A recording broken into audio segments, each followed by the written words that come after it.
Yes, Chairman. Up for discussion tonight are the following resolutions. We have quite a few bond resolutions, so pardon my reading exercise while I get through these titles. So the first one, item 8A, is a resolution of the MCIA authorizing the substitution of equipment permitted by various county guaranteed capital equipment and improvement revenue bonds, and authorizing the application of certain expended bond proceeds earned interest towards the payment of debt service.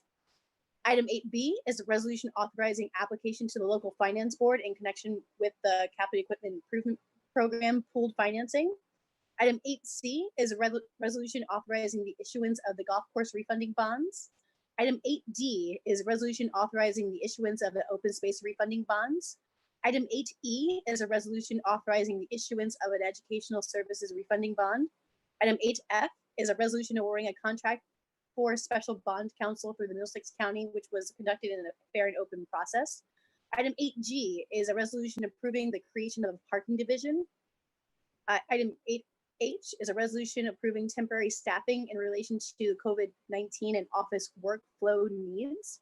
We have Anthony Inverso on the panel at this point in time, I believe, and if we have any questions or further comments regarding the bond resolutions, he's available to provide further information. Just before the questions that might come up, Chairman, if I may, we're taking advantage, needless to say, of a great interest market right now, and by refunding these bonds, we're going to be able to reduce the cost, and it is certainly an appropriate thing to be doing. I want to thank the finance team for allowing this to process through and for doing the grunt work necessary to make it work. But again, there's going to be a significant savings. And Anthony, if I could just flip it over to you with giving a quick update as to the total cost savings on the bonds. Okay, Anthony. Silvio or Stephen, he's still in attendees. Can you shift him up to be a panelist so he can participate and provide us with the further information? Will do. Thank you. Awesome.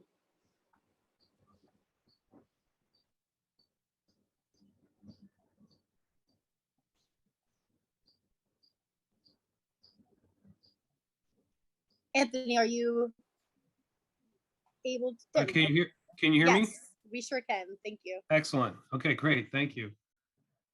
So there are three different projects, refunding opportunities that are before the board.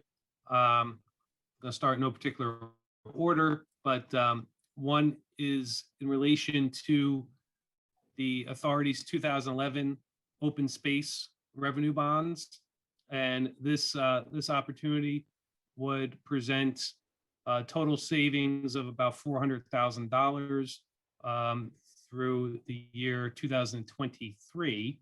On a present value basis, that's about 3.6% of the bonds refunded. So the authority could realize about $135,000 a year in savings over the next couple of years through this refunding opportunity. And as Jim mentioned, this is because of how low rates are in the current environment. So it's an opportunity that wasn't there several months ago, but because rates have come down so far and have stayed at such low levels, these opportunities are available to the authority. So this transaction, as I mentioned, was an open space transaction done on behalf of the county. Second was a golf course project from 2013. This issue presents potential savings of over $300,000 through the year 2029. On a present value basis, that's about 5.3% of the bonds refunded. And I'll mention here, because I failed to mention the first time, the minimum savings requirement is 3% of the bonds to be refunded. That's required by the local finance board to move ahead with the transaction. So in each case, the percentage savings that I'm mentioning should be related to that 3% minimum savings level. So that was the second one. And then last but not least, there's opportunity to refinance the 2014 bonds that were issued for the Middlesex Regional Educational Services Commission. And this one would present over $680,000 of savings to the authority on behalf of the commission through the year 2033, about $50,000 a year in savings. And this one would generate 3.08% present value savings. And once again, in comparison to the required minimum threshold of 3%, it would present savings just above that threshold. So those are the three transactions that are before the board. As mentioned, these are available because of how low interest rates are in the current environment.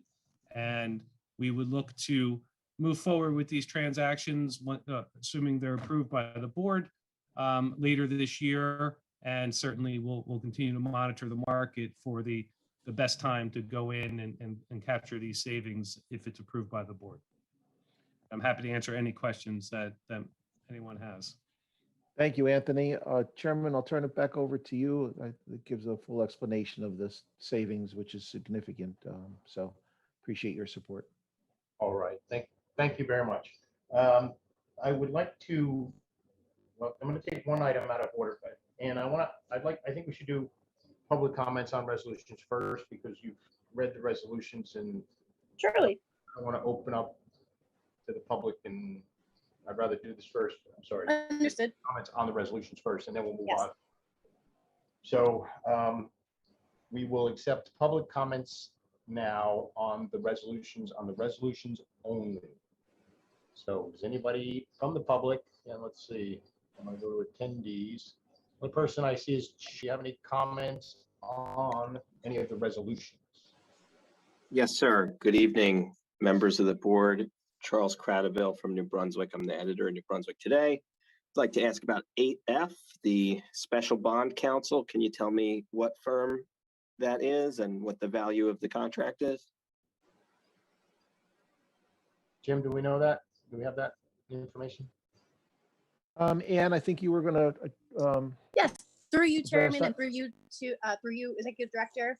This is a cooperative agreement through the Middlesex County for special redevelopment projects. In the spirit of efficient government, we're going to be teaming up with Middlesex County through their fair and open process, which qualified McManaman and Scotland for certain redevelopment projects, such as the Cancer Pavilion project as a whole. The funding agreement has not yet been finalized, so therefore we don't have a actual contract amount, but it will be, I will provide you the not to exceed amount when I'm given it. Okay. Can you tell me, in the fair and open process, how many firms expressed an interest? This would be piggybacking on the fair and open process that the Middlesex County conducted, so I don't have that information. McManaman in Scotland was qualified and awarded a contract, but I'm sure there was other firms. I can reach out to the QPA and provide you with that information. Okay, perhaps Mr. Palomina could tell us? Yeah, we're not going to go there. I'm sorry, Charlie, but we're not going to go there. He's not here for that purpose. So we'll get you the information, and we'll track it down, and we'll get it for you. Yeah, it's a little outside the MCIA scope, since they weren't a part of our process, so we were just piggybacking on the cooperative agreement there. Thank you for your inquiry. So, Any other resolutions you want to comment on? I mean, I actually do have quite a bit of comments on the parking division. Is there a time limit on my remarks? I don't remember. And do we have a time limit on it? Technically, through the bylaws, yes, it's 5 minutes per speaker. Okay, but it sounds like it has not been used in practice, so I hope you'll just bear with me. I'm a little concerned why. Mr. Credible, as you know that we do keep it around 5 minutes, so please don't take advantage. And I know your No, candor, no. and you will. Thank you. Yeah, of course. I just to sum up, I'm a little concerned, why Mr. Palomina can't answer questions about this on this call, since this is a contract being awarded a significant one. So I would like to hear more on that before the board votes, but I'll move on to 8G, the parking division, and just wanted to ask who is going to supervise this and what size budget will they have? And I'm already aware of the 3 projects that are going to be their inaugural projects, but how much of this is this being done because DEVCO needed somebody to build the parking deck for the Cancer Institute, and how much of this is really a wise move for the county to be getting into a failing business like parking? Would you, Chairman? Yeah, I'll cover it. Charlie, there's going to be a presentation after these comments, and it will address a lot of that stuff. So if you hold those questions until after for the public session, you'll get a lot of information, and then you'll be more informed to ask whatever questions you want after in the public. Okay. Thanks. Can I just hear who's going to supervise it? Chairman, would you Yeah, go ahead, Jim. care for me to respond to that? Hi, Charlie. So we're in the process of developing the division. This is a really wonderful opportunity for the IA, and it's certainly in alignment with the economic development goals that have been set for the Improvement Authority. As you know, parking is a fundamental need for any economic development to occur in any community. And the fact that we're going to be able to now have these opportunities that are being presented to us to get into the parking business is really a great opportunity for the IA. With respect to the actual division, supervision, who will be running it, how it'll be staffed and so forth, we're in the process of developing that. And when we have that information, I'll be happy to share it with you, but we have not finalized those decisions as of yet. Thank you. I'll hold my additional questions till the later period of time. Great. Thank you, Charlie. I don't see anybody else. Is there any other public comments on the resolutions? There are no others, Chairman. That's what I thought. Okay. All right. Seeing that there are no others, we are going to move on. We've closed public comments on resolutions. And we did the, I'm sorry. No, it's okay. Let's do Great the idea, of a sure. resolution out of the way. Yeah, why don't you take the vote on the rest? Okay. May I have a motion for a approval of resolutions Make a through motion. consent agenda? Second. Are all Second. board members in favor? Aye. Aye. Sounds like Move. 4. All right, that passes. Yes. All right, now Did we're you ready. want to?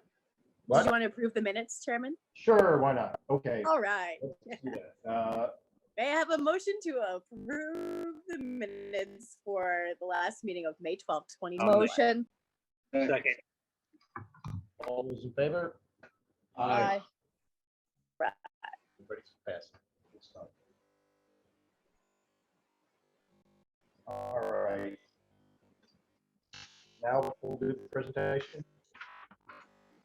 All right, we're going to move on to the presentation. So, is land development of parking seats for the Rutgers Cancer Institute of New Jersey Cancer Pavilion. We look forward to strengthening our partnership with DEVCO as Mr. Chairman, thank you. This is the second time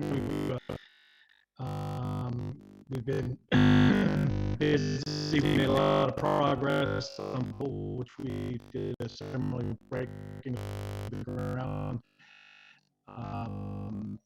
several weeks ago. And fourth, the Cancer Institute, all environmental remediation. And that project is well to take us through the parking garage, which we think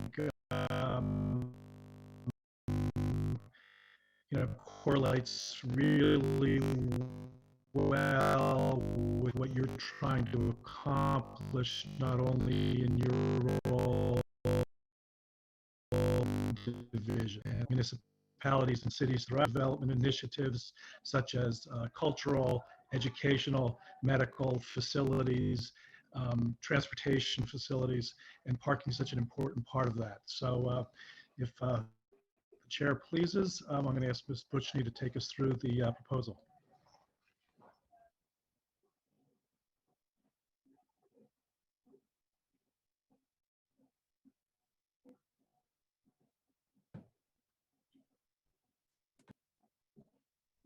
Marissa, you're on mute. Oh, okay. See that you're unmuted. Apologize, I couldn't get back to my screen to unmute. Thank you, everybody. Good evening, Chairman Nolan, members of the board, Executive Director Polos, Administrator Lamine, and others. As Chris said, over the past several months, our team has been focused on the development of the Rutgers Cancer Institute's new Cancer Pavilion and the associated school for the city of New Brunswick. This is an unprecedented development partnership that we have created for the completion of these projects, and we're grateful, obviously, to the county for the continued commitment to these important initiatives. We have recently reached, as Chris said, significant milestones in the development of each of these projects, including the demolition of the former Lincoln Annex School and also the beginning of the excavation for the new cancer facility. And as you said, also the ceremonial groundbreaking for the Blanquita Valente School, which is also being funded as part of this project, Robert Wood Johnson Barnabas Health. The new 11-story cancer pavilion will be New Jersey's only oncology inpatient hospital. It's going to allow for the consolidation of key cancer services into one single location, including laboratory services, an outpatient clinic, infusion, radiation oncology, imaging, inpatient hospital beds, and other services, providing greater opportunities to serve the patients while improving their overall experience. The redevelopment plan, redevelopment agreement, and site plan approvals for this project have required us to provide a parking solution for the pavilion's needs. Our typical course of action during project pre-development is to complete a feasibility study, establish budgets, and construct a framework for financing the project. In this instance, as you're moving towards the establishment of the parking division of the MCIA and the timing coincides with this development component, we have had conversations with your team with respect to your initial foray into the parking realm. Given that you're currently the redevelopment entity for the site, you're in a unique position to finance, own, and operate this garage. We also believe that this project aligns well with the county's Destination 2040 plan. Sorry. We are here today to give you the details of this project and its three components: a parking garage that includes space for a power plant that will service the garage and Cancer Institute, and a below-grade loading dock space that will be utilized by the Cancer Institute. The garage project consists of 975-car structured parking facility, which will accommodate the needs of the Cancer Pavilion being developed for the RCINJ. Primary users of the garage are expected to be patients, visitors, and employees of the hospital, as well as the general public. The garage project will provide parking for both monthly as well as daily parkers, with access provided through a fully automated revenue control system. This garage will also allow for self-parking as well as valet parking, and it will be directly connected to the new Cancer Pavilion by a pedestrian bridge. The project is scheduled for completion before fall 2024. Access to the garage will be gained through Hardenberg Street as well as Division Street via the new access road being developed as part of the Cancer Pavilion, and the design of the garage will allow for self-parking as well as valet parking. Access to the underground loading dock area will be gained through a separate entrance from Division Street. And the garage project will provide parking for both monthly as well as daily parkers, as I said, with access provided through a fully automated revenue control system that, given the fact that you'll be the owner and operator, we'll work with your team to ensure that the best-in-class technology is utilized for this revenue control. The two additional components that will be located within the footprint of the garage will contribute to their associated cost, associated cost to overall development budget for the building. The first is a loading dock for the new Cancer Pavilion, which will be located on the basement level of the new garage and will provide a direct connection to the pavilion's basement area. This will eliminate truck loading from the street. It will also provide a separate deed of apportionment that will be created for this component with Robert Wood Johnson as the owner. The total loading dock is estimated at a cost of $21 million, of which $17 million is associated with the shell to be built as part of the garage. The second component is the central utility plant, which will provide the boilers, chillers, and steam needed to operate the new cancer pavilion and the parking garage. The facility will generate 2 megawatts of power output, as well as emergency power for the 2 buildings. A separate deed of apportionment will be created for this component, with Robert Wood Johnson University Hospital as the owner. Total utility plant cost will be approximately $84 million, of which $17 million is associated with the shell to be built as part of the garage. I think it's important to note that this is not really an unknown. The hospital currently operates the existing cancer center, and they're increasing their capacity with this new building by 20%. Their goal is to provide all the parking for visitors and patients, as well as many employees as possible. Today, those parkers are dispersed into several decks. The hospital is excited about this opportunity because it will allow them to deal with the lack of space availability in their other garages. Ultimately, we know that 75 to 80% of the parking demand is existing. The only addition to the cancer program in the new building is an inpatient component, and those people are in reality coming to this building from the existing hospital, as we are replacing 97 beds that are currently there. So they are not actually new. A feasibility study was completed which analyzed detailed employee, patient, and visitor information for the new cancer pavilion. This includes current and projected demand. The new facility is estimated to have over 1,200 employees at full staffing, with peak daily parking demand of 753 employees. The building is expected to have over 1,000 patient visits per day, with a peak daily parking demand of 454 vehicles. Total projected visitor and patient hours parked are over 798,000 per year. And we believe that this patient demand estimates will allow for the ability to issue 683 monthly parking permits for this facility for staff and for the general public. The structure assumes that monthly parking spaces will be leased by Robert Wood Johnson University Hospital and Rutgers Cancer Institute for staff, with daily and hourly parking available for patients and visitors. That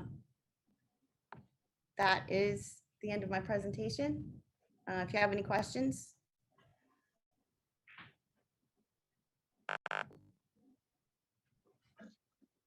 Can I ask a question? Yes, sir.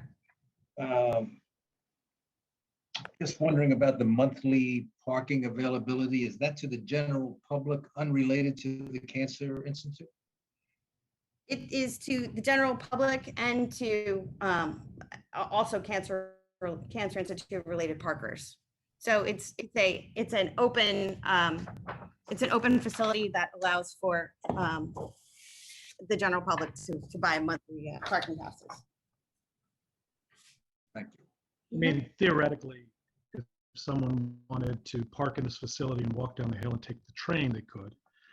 Obviously, there are parking facilities operated by the New Brunswick Parking Authority and the hospital, which are closer to other places. Because of where this is positioned, we really hope this becomes predominantly employees, staff, both clinicians and researchers. But obviously, our first priority is going to be the patients and people who accompany them. So I probably think there'll be very little additional use, but it will be open. It'll be a public parking garage.